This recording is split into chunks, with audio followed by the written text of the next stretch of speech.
ছেলেকে দেওয়া একজন আদর্শ বাবার উপদেশ। জুতা সেলাই বা রং করতে চাইলে মেরামতকারীর দোকানের সামনে পা বাড়িয়ে দিও না, বরং জুতাটা খুলে নিজে একবার মুছে দিও। কখনো কাউকে কামলা, কাজের লোক বা বুয়া বলে ডেকো না। মনে রেখো তারাও কারো না কারো ভাই, বোন, মা, বাবা।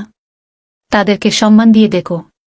বয়স, শিক্ষা, পদ বা পদবীর দিক দিয়ে কেউ ছোট হলেও কখনো কাউকে ছোট করে দেখো না, নইলে তুমি ছোট হয়ে যাবে। পড়াশোনা করে জীবনে উন্নতি করো, কিন্তু কারো ঘাড়ে পা দিয়ে উপরে ওঠার চেষ্টা করো না। কাউকে সাহায্য করে পিছনে ফিরে চেও না, সে লজ্জা পেতে পারে। সবসময় পাওয়ার চেয়ে দেওয়ার চেষ্টা করো বেশি। মনে রেখো প্রদানকারীর হাত সর্বদা উপরেই থাকে। এমন কিছু করো না যার জন্য তোমার এবং তোমার পরিবারের উপর আঙুল ওঠে। ছেলে হয়ে জন্ম নিয়েছ, তাই দায়িত্ব এড়িয়ে যেও না। তোমার কি আছে তোমার গায়ে লেখা নেই, কিন্তু তোমার ব্যবহারে দেখা যাবে তোমার পরিবার কোথায় আছে। কখনো মার কথা শুনে বউকে এবং বউয়ের কথা শুনে মাকে বিচারের কাঠগড়ায় দাঁড় করিও না। কাউকে ফেলতে পারবে না। কারো বাসায় নিমন্ত্রণ খেতে গেলে বাসায় দুমুঠো ভাত খেয়ে যেও। অন্যের পাতিলের ভাতের আশায় থেকো না।